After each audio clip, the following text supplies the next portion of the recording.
क्या आप भी अपने पास्ट कर्म को चेंज करना चाहते हैं? अगर हाँ, तो ये वीडियो आपके लिए है।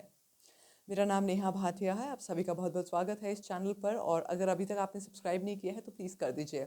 आज मैं आपके साथ शेयर करने वाली हूँ कैसे आप अपने पास्ट कर्मा को चेंज कर सकते हैं। लेकिन उससे पहले वॉच दिस।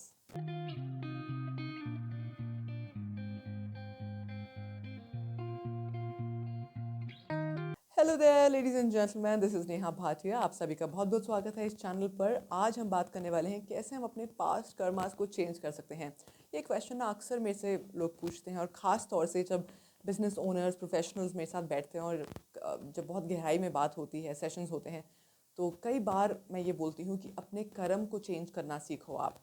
सिर्फ एफर्मेशन से काम नहीं चलेगा, सिर्फ विजुअलाइजेशन से काम नहीं चलेगा। आपको एक्चुअली में 3 से 6 महीने तकरीबन लगते हैं अपने, अगर आपके पास कर्मास लेट्स से कुछ 3 साल 5 साल से आप एक्सपीरियंस कर रहे हैं कुछ चैलेंजेस, सेम पैटर्न्स एक्सपीरियंस कर रहे हैं, बहुत सारे पैटर्न्स, सिर्फ एक नहीं बहुत सारे पैटर्न्स, तो आपको 3 से 6 महीने लगते हैं यूजुअली अपनी लाइफ को कम्प्लीटली चेंज करने के लिए। जो लोग आपको ये बोलते हैं एक सेशन में हो जाएगा, ऐसा नहीं होता है।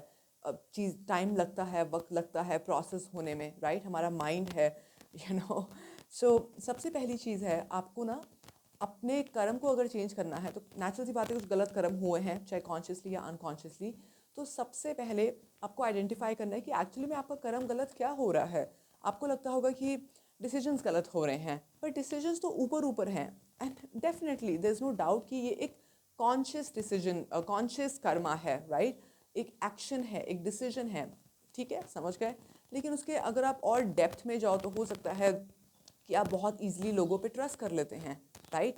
वो एक डीप डाउन आपका एक कर्म हो सकता है, साइकोलॉजिकल कर्म हो सकता है, इमोशनल कर्म हो सकता है। अगर हम और डीप डाउन जाएं तो हो सकता है कि क्योंकि आप ट्रस्ट तो करते ही हैं, लेकिन साथ के साथ ये भी हो सकता है कि आपको इनसिक्योरिटी होती है कि पता नहीं ये चीज़ें होंगी ठीक से, नहीं तो आप किसी और पे ट्रस्ट कर लेते हो और आपको लगता है कि अगर मैंने इस पर्सन को अपने साथ रख लिया या ये मेरे अगर इस पर्सन ने मेरे को हेल्प कर दी तो डेफिनेटली मेरी लाइफ परफेक्ट हो जाएगी या मेरा ये डिसीजन ठीक हो जाएगा या इतना पैसा आ जाएगा, मेरी ग्रोथ हो जाएगी। अल्टीमेटली तो करना आपको ही है ना? या उसके अगर और डीप जाओ तो हो सकता है ये बहुत पास्ट कार्मिक भी हो सकता है कि आपके पेरेंट्स में से कोई एक या आपके फैमिली मेम्बर्स में से कोई एक ऐसा रहा हो अ, जो बहुत ज़्यादा ट्रस्ट करते हो और आपने उनकी एनर्जी को कैच कर लिया है, इसलिए आप भी वही करते हैं। या ऑपोजिट भी हो सकता है कि आपने देखा है लोगों को, लेट्स से आपके फादर हो सकते हैं जो बिल्कुल भी किसी पे ट्रस्ट नहीं करते थे और जिसकी वजह से उनकी लाइफ में प्रॉब्लम्स होती थी, राइट? तो आपने एब्जॉर्ब कर लिया और आपने अपने आप को बिल्कुल ऑपोजिट बना दिया, आपने ओवरली ट्रस्ट करना शुरू कर दिया। तो यहाँ पर चैलेंज क्या आ रहा है कि दोनों सिचुएशन में ओवर हो रहा है और सही डिसीजंस या अगर आपको अपने अच्छे कर्म करने हैं तो वो होते हैं स्थिर माइंड से, सेंटर्ड माइंड से, है ना? अगर मन में स्थिरता नहीं होगी तो एक्शंस में भी स्थिरता नहीं होगी और रिजल्ट्स में तो बिल्कुल भी स्थिरता नहीं होगी, राइट? तो सबसे पहली जो चीज़ है वो है आपको आइडेंटिफाई करना है कि आपका एक्चुअल कर्म है क्या, ठीक है? नंबर 2, माफ़ करना सीखिए। इस पूरे प्रोसेस में ये मैं वीडियो इसलिए बना रही हूँ क्योंकि मेरे पास बहुत सारे क्लाइंट्स आते हैं जिनको फाइनेंशियल चैलेंजेस रहते हैं, उन्होंने गलत डिसीजंस लिए होते हैं, राइट? तो नेचुरल सी बात है कि अगर आप एक कार्मिक पैटर्न में फंसे हुए हैं, राइट, तो कहीं ना कहीं ऐसा हो रहा है कि आप किसी को माफ़ भी नहीं कर पा रहे होंगे। आपके मन में आता होगा कि उसने मेरे साथ गलत किया है, उसने मेरे साथ गलत किया है, राइट? और अब क्या हो रहा है कि उनको तो माफ़ नहीं कर पा रहे हो बट आप भी गिल्ट में जी रहे हो, तो कहीं ना कहीं आप अपने आप को भी माफ़ नहीं कर पा रहे हो। तो आपकी शुरुआत होगी अपने आप को माफ़ करने से। सबसे पहले अपने आप को माफ़ करिए। इस सेकंड पॉइंट में सबसे पहले अपने आप को माफ़ करिए। अब आप मुझसे पूछोगे नहीं, हाँ माफ़ कैसे करें, तो बहुत सारी वीडियोस हमने बनाई है फॉरगिवनेस पर, तो प्लीज़ आप कमेंट बॉक्स में, डिस्क्रिप्शन बॉक्स में जाकर देख सकते हैं, ठीक है? माफ़ करने का, अपने आप को माफ़ करने का जो सबसे बेहतर तरीका है वो है सेल्फ लव के ज़रिए। अब आप सोचेंगे नेहा ये तो बड़ी कॉमन चीज़ है, हमें पता है कि सेल्फ लव कैसे किया जाए। नहीं नहीं नहीं, आज मैं आपको बताती हूँ सेल्फ लव आप एग्जैक्टली कैसे कर सकते हो और कहाँ से शुरू होता है। सबसे पहला जो सेल्फ लव है ना, वो आत्मा से शुरू नहीं होता है। आत्मा में तो और आप डीपर जाएंगे, आपके शरीर से शुरू होता है। तो कुछ ऐसा करिए जिसमें आप अपनी बॉडी के साथ और कनेक्टेड फील कर सकें। जैसे मैं रेगुलर बेसिस पर स्विमिंग और योगा करती हूँ और जब भी मैं वो करती हूँ बॉडी को यूज़ कर रही हूँ, राइट? चाहे एक्सरसाइज की फॉर्म में हो सकता है बट मैं अपनी बॉडी को नरिश कर रही हूँ। तो अगर आप रेगुलर बेसिस पर अपनी बॉडी को नरिश कर सकते हैं, चाहे वो वॉकिंग के ज़रिए हो, योगा के ज़रिए हो, ऑटोमेटिकली आपका जो अपने साथ कनेक्शन है वो होना शुरू हो जाएगा। और जब वो होगा तो धीरे धीरे करके आप अपने आप को एक्सेप्ट करेंगे, ठीक है मुझसे गलती हुई, कई बार गलती हुई, अब मैं डिसीजन ले रहा हूँ साथ के साथ, या ले रही हूँ कि अब मैं ये गलती नहीं करूँगी। इनफैक्ट ये बोलना भी कि मैं गलती नहीं करूँगी, ये भी एक नेगेटिव स्टेटमेंट है। मैं थोड़ा और इसको पॉजिटिव में बोल देती हूँ कि अब मैं एक सही डिसीजन ले रही हूँ, अब मैं ये डिसीजन ले रही हूँ कि मैं एग्जैक्टली ऐसे आगे बढ़ूँगी। लेकिन कई बार क्या होता है कि लोग इतना फंसे होते हैं अपनी ही गिल्ट में, अपने कई बार आसपास के लोग होते हैं जो आपको याद दिलाते रहते हैं कि आपने गलती करी, आपने गलती करी है। कई बार ऐसा होता है फैमिली मेम्बर्स में। तो चाहे जिस भी रीज़न से हो, आप एक ह्यूमन बीइंग है और बहुत अच्छे ह्यूमन बीइंग है, और हम अगर इस दुनिया में आए हैं तो नेचुरल सी बात है कि हम गलतियाँ कभी कभी करेंगे। अगर आप गाड़ी चला रहे हैं तो गाड़ी कभी कभी ख़राब होती है, एक्सीडेंट्स होते हैं। आपका बस ये फ़र्क है कि शायद हो सकता है आपके साथ एक्सीडेंट्स बहुत बारी हो चुके हैं, तो अब थोड़ा सा आपको अपनी गाड़ी के साथ बैठने की ज़रूरत है, गाड़ी की सर्विसिंग कराने की ज़रूरत है, ठीक है ना। तो जो तीसरी चीज़ है जो आपको करने की ज़रूरत है on a regular basis is future pacing, जो कि हम अपनी वर्कशॉप्स में कराते हैं, जो आप अपने आप भी कर सकते हो बट इतने अच्छे से शायद ना कर पाओ, क्योंकि हम एक्चुअली में आपके अवचेतन में आपके फ्यूचर को आपको दिखाते हैं। अभी क्या हो सकता है, अभी क्या हो रहा होगा कि आपकी फ्यूचर पेसिंग हो ही नहीं रही होगी, अभी आपके गोल्स बहुत बड़े बन ही नहीं रहे होंगे, क्योंकि आप डेट में फंसे होगे। तो आपको लगता होगा पहले मैं अपने डेट कर दूं, डेट चुका दूं। उस चक्कर में आप फ्यूचर को देख ही नहीं पाओगे। लेकिन मैं उल्टा कह रही हूँ, मैं कह रही हूँ अपने फ्यूचर को देखो और डेट को सिर्फ इतना। और कई बार लोग बोलते हैं कि बैड डेट, कोई डेट बैड डेट या गुड डेट नहीं हो। What is a good date then? What is a good date? Bad date good date कुछ नहीं होता है। वो सिर्फ आपने कुछ लोन लिया था, आपको चुकाना है, दैट्स इट। आपको फोकस करना है कि आपको ज़्यादा क्रिएट करना है, ज़्यादा पैसे बनाने हैं, ज़्यादा ग्रोथ करनी है। इनसिक्योरिटी में रहोगे तो उसी उसी में फंसे रहोगे, ठीक है। तो फ्यूचर पेसिंग करना है। आप अपने गोल्स लिख सकते हो। आप ऑफकोर्स मेरे साथ मेरी मेंबरशिप में आ सकते हो।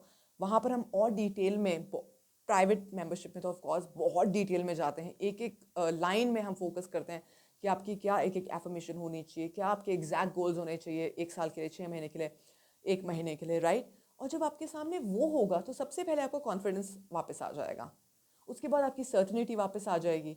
उसके बाद आप देखोगे कि नहीं, मेरे लिए ये इंपॉर्टेंट है, ये सिर्फ एक पार्ट है, लोन पे करना या जो भी आपने आपको वापस देने हैं पैसे, ये सिर्फ एक पार्ट बन जाएगा। आपका फोकस इस पर होगा।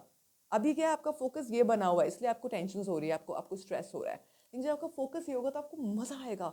आप सोचोगे अब मैं क्या नया क्रिएट कर सकता हूँ या कर सकती हूँ, right. Right, I understand what I am saying. So ये हो गया फ्यूचर पेसिंग। जो फोर्थ है, ये ना मैं अपनी पूरी लाइफ के एक्सपीरियंस से बता रही हूँ, जो मैं खुद फॉलो करती हूँ। फोर्थ है प्रे करना। बहुत इंपॉर्टेंट है। कई बार लोग ना अपनी ही खुद ही मेहनत करने लग जाते हैं और हर चीज़ ट्राई करते हैं, लेकिन प्रे नहीं करते हैं। कोई तो है एक शक्ति जो कि आपसे थोड़ी सी बड़ी है ना। उसको रोज़ रात को सोने से पहले ना प्रे करो, रोज़ प्रे करो कि मेरी ये प्रॉब्लम है, इसको सॉल्व कर दो। अगर इसको और बेटर तरीके से बोलना है तो प्रॉब्लम के बारे में बात ही मत करो। आप सीधे ये बोलो कि मुझे ये चाहिए, प्लीज़ मुझे हेल्प करो कि इस बार मैं एक नई तरीके से इसकी तरफ आगे बढ़ जाऊँ, ठीक है। प्रे करना, प्रे करो जिनको भी आप मानते हो। अगर आप 10 भगवान को मानते हो, 10 भगवान को प्रे करो। जिनके साथ भी ज़्यादा कनेक्शन है उनके साथ कनेक्ट करके प्रे करो। गुरु को मानते हो, उनको प्रे करो।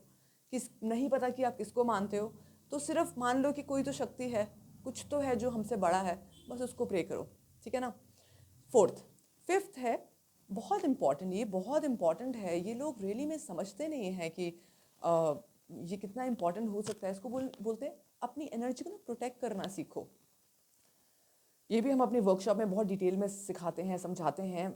बहुत लोगों को ना अपनी ऑरा को प्रोटेक्ट करना नहीं आता है, या फिर तो वो दूसरी की एनर्जी में बहुत जल्दी चले जाते हैं, लोगों को अपनी मेंटल होम में आने देते हैं और सोचेंगे हाँ हाँ ठीक है हो जाएगा, लेकिन अपने आप से नहीं होता। ये हम अपनी टेक्निक्स कराते हैं बहुत पावरफुल, कि आप अपने आप को कैसे कनेक्ट, कैसे प्रोटेक्ट कर सको, है ना। फॉर एग्जाम्पल, अगर एक शीशे का एक एक ग्लास है, लेट्स से, ओके।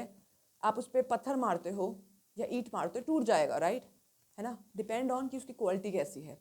अगर एक पत्थर एक ग्लास है आपके सामने बहुत बड़ा सा, और आप उस पर ईंट मारते हो, लेट्स से वो नहीं टूटेगा। लेकिन लेट्स से एक बहुत बड़ी बिल्डिंग है, जो कि ऑफ कोर्स ये पॉसिबल नहीं है, पर एक बहुत बड़ी बिल्डिंग है जिसका क्वालिटी जो ग्लास की है वो बहुत बहुत बेकार है, तो आप एक छोटा सा पत्थर ही मारोगे तो टूट जाएगा, राइट? तो हमारी जो वाइब्रेशन है, हमारी जो वाइब्रेशनल होम है, हमारा जो मेंटल होम है, वो आपको देखना है कि कितना स्ट्रॉन्ग है, किस क्वालिटी का ग्लास है, किस क्वालिटी का आपका माइंड है, right? So the point is कि कितने आप वल्नरेबल हो। बहुत जल्दी लोगों की एनर्जी में आ जाते हो या बहुत जल्दी लोगों को अपनी एनर्जी में आने देते हो। ये हम सिखाते हैं अपनी मेंबरशिप्स में, okay, and in our 21 days workshop as well. Protect करना सीखो। जो 6th पॉइंट है, ये मेरा बहुत फेवरेट है, मैं पिछले 15 साल से कर रही हूँ। घर के आसपास अगर कहीं पर भी कोई पूजाज होती हैं, उनको अटेंड करना शुरू कर दो, उन मंत्रास को अपने कानों में जाने दो। अगर आप स्पेसिफिकली पूजा कराना चाहते हो तो मैं 2 पूजा रेकमेंड करती हूँ हमेशा। वो है एक तो रुद्र पूजा और एक लक्ष्मी जी की पूजा।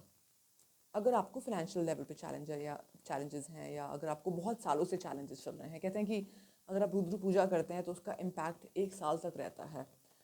मुझे ऐसा लगता है कि अगर आपके बहुत ज़्यादा पैटर्न्स हैं तो आपको हर महीने या महीने में 1-2 बार या अगर 6 महीने में 1-2 बार आपको करा लेनी चाहिए पूजा, या अगर कहीं हो रही है तो अटेंड कर लीजिए।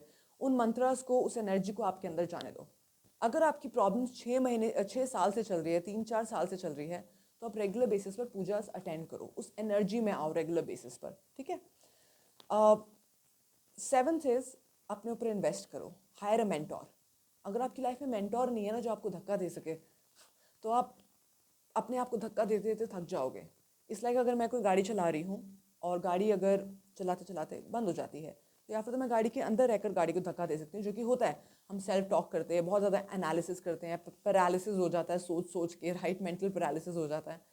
दूसरा ऑप्शन इज़ कि आप गाड़ी से बाहर आ जाओ और धक्का दो। वो हम अपनी वर्कशॉप्स में कराते हैं, मेंबरशिप्स में कराते हैं, कि हम आपको एक ऑब्जर्वर बनाते हैं। अगर ज़िंदगी में खुश रहना है ना, तो अटैचमेंट से बाहर निकलना पड़ेगा और आपको बड़ा ऑब्जर्वर बनना पड़ेगा, ओके? लेट्स से आप वो भी करते हो लेकिन थक जाओगे अपने आप कर करके, राइट?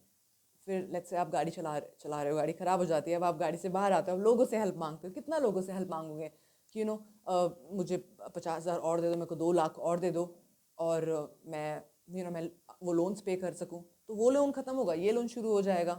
कितना लोग आपकी हेल्प करेंगे? आप हो तो उस चक्रव्यूह में ना। सो द लास्ट इज़ कि आप मैकेनिक को बुलाओगे, मैकेनिक 2-3 वायर चेंज करेगा, और फिर क्या होगा? आपकी गाड़ी चलने लग जाएगी। And that's where I, as an expert in this field, having an expertise of helping people come out of long patterns, I help you with that, है ना? आप अपने आप ट्राई करोगे गाड़ी को ठीक करने का, आप नहीं कर पाओगे। That's why you need a mechanic. That's why you need a specialist. So if you think that these karma changing methods are great, try it out by yourself. But if you think that you need a mentor, please get in touch with me. Book a small 20 minutes call with me, alignment call, wealth alignment call, and we'll take you from there. बहुत सालों के karmas आपके change हो सकते हैं। एक session में मैं आपको ब्रेक थ्रू दे सकती हूँ, और उसके बाद ऑफ कोर्स और सेशन जब होंगे तो ऑटोमेटिकली चीज़ें मेंटेन होनी शुरू होंगी, ठीक है? बुरे कर्मा को चेंज करने का तरीका सिर्फ ये है कि आप अच्छे कर्म करो और नए कर्म करो, और अप्रोच चेंज करके करो। टाइम बदल रहा है, चीज़ें बदल रही हैं, आपका थॉट प्रोसेस बदल रहा है ना?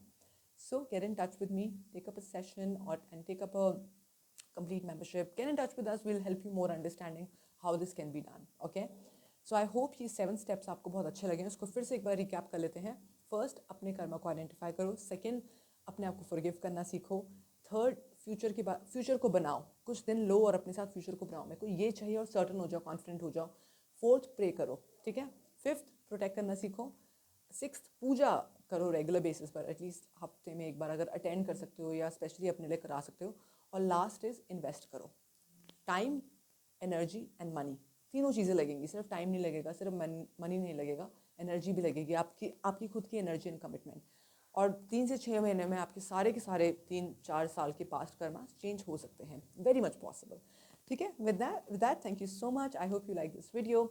इस चैनल को ज़रूर सब्सक्राइब करिएगा and get in touch with me if you would like to book in alignment call. Thank you so much. Bye.